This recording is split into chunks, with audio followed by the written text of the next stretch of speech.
Hello hi மக்களே, எல்லாரும் எப்படி இருக்கீங்க? நான் உங்கள் பஞ்சுமா. இன்னைக்கு எங்கே போயிட்டுருக்கோம் அப்படின்னு பார்த்தீங்கன்னா, ஒரு ரொம்ப சூப்பரான ஒரு பிளஸ்ஸிங்கான ஒரு நாள் அப்படின்னே சொல்லலாம். அதாவது இப்போ எங்கே போயிட்டுருக்கோம் அப்படின்னா, கிளாம்பாக்கம் பஸ் ஸ்டாண்டில் கிளம்பியாச்சு. பஸ்ஸில் தான் போயிட்டுருக்கோம். ஸோ கிளாம்பாக்கம் பஸ் ஸ்டாண்ட்லேருந்து நம்ம திருவண்ணாமலைக்கு அண்ணாமலையாரை தரிசிக்க கிளம்பிட்டோங்க. கிளம்பிட்டு இப்போ வந்து கரெக்டாக நமக்கு வந்து பார்த்திங்கன்னா மதுராந்தகம் தாண்டி ஒரு ஷாப்பில் நிறுத்தினாங்க. அங்கே தான் வந்து நைட்டு டிஃபன் இட்லி சாப்பிட்ருந்தோம். சாப்பிட்டுட்டு நைட்டு வந்து பார்த்திங்க அப்படின்னா ஒரு 11:15 மணி மாதிரி நம்ம வந்து இங்கே ரீச் ஆகிட்டோம். எங்கன்னா திருவண்ணாமலை. இது நம்ம திருவண்ணாமலையோட புது பஸ் ஸ்டாண்டுங்க. எவ்வளோ சூப்பராக இருக்கு பாருங்க. பழைய பஸ் ஸ்டாண்ட் புது பஸ் ஸ்டாண்ட் ரெண்டுமே இருக்குது. 11:15க்கு நம்ம இங்கே வந்து ரீச் ஆகிட்டோம் கரெக்டாக. இங்கே பாருங்கள் 11:20 டைம். இப்போ பஸ் ஸ்டாண்டுக்கு வந்தாச்சு. ஸோ இப்போ இங்கேருந்து எப்படி போகிறோம் அப்படிங்கிறது தான் மெயின் மேட்ரு. இப்போ இங்கேருந்து பார்த்தீங்க அப்படின்னா ஆட்டோலேயே போகலாம், இல்லை இங்கேருந்து 1.5 கிலோமீட்டர் தூரம் தான் கோவில். ஸோ நீங்கள் அந்த பிரிட்ஜுக்கு ஒன்று பாருங்கள். இந்த பிரிட்ஜ் கீழவே அப்படியே ரைட் ஹேண்ட் சைடு நீட்டாக நடந்து போய்கிட்டே இருந்தீங்கன்னா கோவில் தான். ஸோ நாங்கள் வந்து என்ன பண்ணோம் அப்படின்னா ஆட்டோவில் வந்துட்டோம். அங்கேருந்து ஆட்டோக்கு வந்து பார்த்தீங்க அப்படின்னா நைட்டுங்கிறதுனால 150 200 அப்படின்வாங்க. பட் நீங்கள் பேசி 80 rupees அந்த மாதிரி வரலாம். நாங்களுமே 80 ரூபா அப்படின்னு தான் 150 ரூபா சொல்லியிருந்தாங்க. 80 ரூபா தான் அப்படின்னு சொல்லி வந்துட்டோம் கோவிலாண்ட. வந்துட்டு நாங்கள் வந்து இந்த வாட்டி சனிக்கிழமை வந்திருந்தோங்க. அதாவது சனிக்கிழமை அன்னைக்கு கிரிவலம் சுற்றணும் அப்படின்னா நமக்கு எப்படிப்பட்ட சனி நிவர்த்தி தோஷம் இருந்தாலுமே நிவர்த்தி ஆகும் அப்படின்னு ஒரு உண்மை இருக்குது. எனக்கு கரோகரா அப்படின்னு சொல்லிட்டு நானும் என் ஹஸ்பண்டும் சூப்பராக இங்கே பாருங்கள், இங்கே வந்து கற்பூரம் வைக்கக்கூடாது. ஸோ கட்டி கற்பூரம் வந்து வாங்கிக்கிட்டோம். ஏன்னா வந்து அடுத்தது வந்து நம்ம மலையை சுற்றி வர ஃபுல்லாகவுமே லிங்கம் தான் இருப்பாங்க.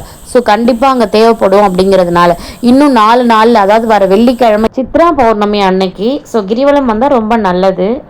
ஸோ அங்கே நிலா பாருங்கள், ரொம்ப அழகாக இன்னும் முழு நிலவு ஆக போகுது. ஸோ அப்படியே வந்து அண்ணாமலையாரை தரிசனம் பண்ணிவிட்டு 2 பேரும் எடுத்து பூசுரா பட்டைய அப்படின்னு சொல்லிட்டு 2 பேரும் ஆளுக்கு வந்து பார்த்திங்க அப்படின்னா அண்ணாமலையான கரோகரா அப்படின்னு சொல்லிட்டு 2 பேருமே பட்டை அடிச்சுட்டு கிளம்பிட்டோங்க. இங்கே பாருங்கள், இங்கே தான் வந்து அபிஷேகம் பண்ண திருநூறு அப்படின்னு சொல்லியிருந்தாங்க. கோவிலேருந்து எடுத்துகிட்டு வந்து இங்கே வைப்பாங்களாம்.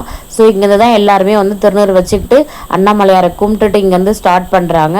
ஸோ நாங்களுமே நம்மளோட கிரிவல பயணத்தை இங்கேருந்து தான் ஸ்டார்ட் பண்ணியிருந்தோம். கோவில் வாசல்ல இருந்து தான் ஸ்டார்ட் பண்ணியிருந்தோம்.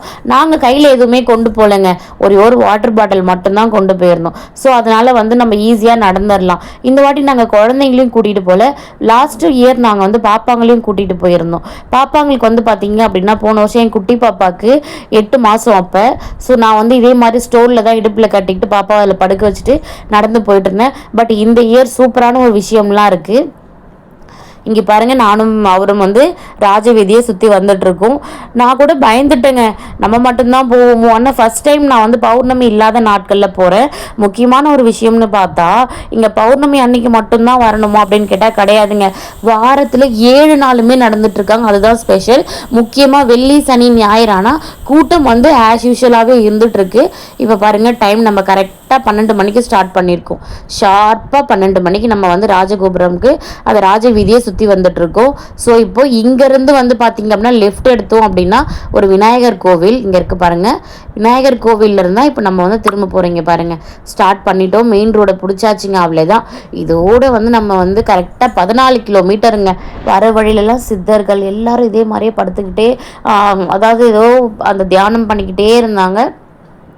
வர வழி ஃபுல்லாக சித்தர்கள் உட்காந்துக்கிட்டு தாங்க இருப்பாங்க. இந்த மாதிரி மக்கள் வந்து நடந்துக்கிட்டே தான் இருப்பாங்க.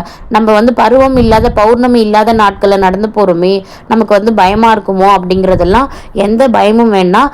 மக்கள் கூட்டம் இருந்துக்கிட்டே தான் இருக்காங்க. கடை அப்படின்னு பார்த்தீங்கன்னா உங்களுக்கு எல்லா விதமான கடையும் இங்கே வந்து, அதாவது ஜூஸு, டீ, காஃபி, இந்த மாதிரி ஸ்நாக்ஸ் ஐட்டம்ஸு, ஃப்ரூட் சாலட், அந்த மாதிரி நைட்டில் கூட டின்னர் கூட இட்லி கடை கூட வச்சுருக்காங்க. ஸோ பயப்படாமல் நீங்கள் போகலாங்க. அதை விட முக்கியமான ஒரு விஷயம் இங்கே பாருங்களேன், இங்கே வந்து 2 ரோடாக பிரியும் பைபாஸ்க்கு. ஸோ இங்கே வந்து பார்த்திங்க அப்படின்னா லெஃப்டில் ஒரு ரோடு போகும், நமக்கு ரைட்டில். இதுதான் கிரிவல பாதைன்னு சொல்லியிருக்காங்க பாருங்கள். இப்படி உள்ளே வரும்போது நமக்கு இங்கே வலம்புரி விநாயகர் இருப்பார். ஸோ இந்த விநாயகரோட வந்து இங்கே நம்ம இந்த ரோடை பிடிச்சிடணும்.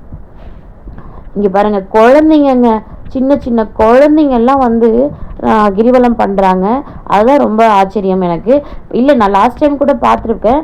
பட் இந்த டைமில் சம்மர் வெக்கேஷன் விடுமுறை விட்டுட்டாங்க அப்படிங்கிறதுனால குழந்தைங்கள்லாம் ஒரு ஆர்வத்தோடு நடக்க ஆரம்பித்தாங்க.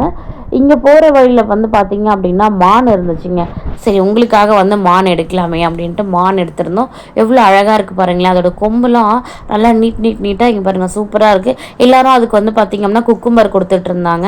ஸோ சாப்பிட்டுட்டு இருந்தது, அதுவுமே மானுமே சாப்பிட்டுட்டு இருந்தது. நிறைய பேர் வந்து ஃபோட்டோ வீடியோ எடுத்துகிட்டு இருந்தாங்க மானை. ஸோ இப்போ நம்ம இங்கேருந்து வந்து அப்படியே வந்து அடுத்தது மூவ் ஆகிடலாம். போகிற வழியில் வந்து லெமன் ஜூஸ் இதெல்லாமே இருக்குங்க. லெமன் டீ, லெமன் ஜூஸ் அந்த மாதிரி உங்களுக்கு ரெஃப்ரெஷ்மெண்ட்க்கு எல்லாமே வச்சுருக்காங்க. முக்கியமாக ஒரு விஷயம் நான் உங்ககிட்ட சொல்லியே ஆகணும். என்ன அப்படின்னா, ஸோ இப்போ நீங்கள் வந்து கிரிவலம் போகிறீங்க அப்படின்னா மறக்காமல் ஒரு ஷாலோ ஒரு டவலோ இடுப்பில் நீங்கள் வந்து டைட்டாக கட்டிக்கிட்டீங்க அப்படின்னா நமக்கு வந்து அந்த நடக்கும்போது அந்த பேக் பெயின் தெரியாதாங்க. இது என் ஹஸ்பண்ட் சொல்லியிருந்தாங்க. பட் அந்த ட்ரிக் உண்மையிலேயே ரொம்ப நல்லா யூஸ் ஆச்சு. நானுமே என்ன பண்ணியிருந்தேன் அப்படின்னா ஷால் எடுத்து இடுப்பில் டைட்டாக சைடில் கட்டினோடனே நமக்கு அந்த பேக்கில் இருக்கக்கூடிய அந்த பேக் பெயின் அப்படிங்கிறது ரொம்ப ரிலீஃபாக இருந்தது. ஸோ நமக்கு அந்த நடக்கிற அந்த ஒரு இது பெயினுமே நமக்கு தெரியாது. ஸோ நடந்தாலுமே இன்னொரு விஷயம், உங்களுக்கு வந்து நடந்துட்டு இருக்கும்போது நீங்கள் வந்து கால் வலிக்குது டயர்டாக இருக்குது அப்படின்னா எங்கேயுமே உட்காராதீங்க. நடக்கிறத மட்டும் ஸ்லோ பண்ணிக்கோங்க. ஒன்ஸ் நீங்கள் உட்காந்துட்டு ரெஸ்ட் எடுத்துகிட்டு நீங்கள் எழுந்தீங்க அப்படின்னா கண்டிப்பாக உங்களுக்கு வந்து கால் வலி அதிகமாக தான் தெரியும். ஸோ இப்போ ஆல்மோஸ்ட் 1:45 மணிக்கு நாங்கள் வந்து ரீச் ஆக போகிறோம். நாங்கள் வந்து கரெக்டாக வந்து எத்தனை மணிக்கு முடித்தோம் அப்படின்னா 3:30 மணிக்கெலாம் முடிச்சிட்டோங்க. இப்போ எங்கே இருக்கோம் அப்படின்னு பாருங்கள். இங்கே வந்து பார்த்திங்கன்னா ஒரு லிங்கமும் வச்சுருக்காங்க. ஒரு லிங்கமுக்குமே ஒரு கிலோமீட்டர் 1.5 மீட்டர் 1.25 மீட்டர் அப்படின்னு வச்சுருக்காங்க. இப்போ பாருங்களேன், நம்ம எங்கே ஸ்டார்ட் பண்ணோம்? 0.4 ஸ்டார்ட் பண்ணோம். 14 0.14, அதாவது நம்ம மொத்தமாக இது வந்து கோவிலேருந்து கோவிலுக்கு 14 கிலோமீட்டர். பஸ் ஸ்டாண்ட்லேருந்து நீங்கள் நடந்து வந்து கேல்குலேட் பண்ணிங்கன்னா 16 கிலோமீட்டர் உங்களுக்கு வரும். ஸோ இப்போ 14 கிலோமீட்டரையும் நம்ம வந்து ஃபுல்லாக கிரிவலம் சுற்றி வரப்போகிறோம்.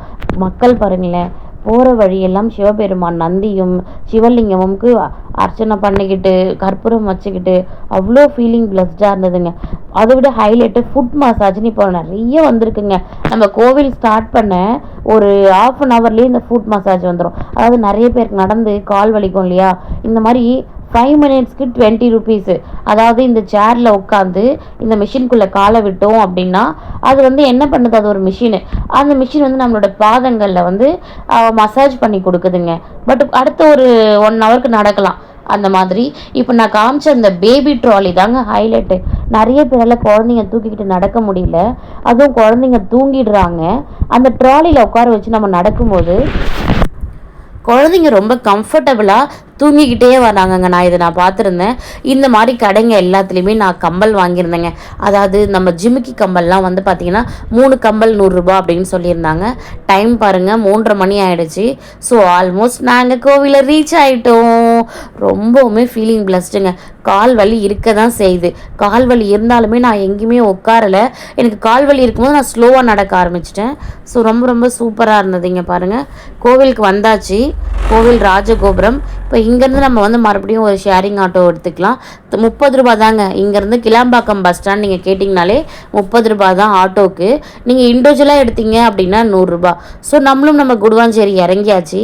இறங்கிட்டு ஆலடிப்பட்டியானில் மார்னிங் பிரேக்ஃபாஸ்ட் பொங்கல் தான் சாப்பிட்ருந்தோம். ஏன்னா வீட்டுக்கு போய் தூங்கணும்ல, அதனால் கரெக்டாக வந்து நாங்கள் வரும்போது கிளாம்பாக்கம்க்கு வந்து மாதவரம் பஸ்ஸில் வந்துட்டோம்.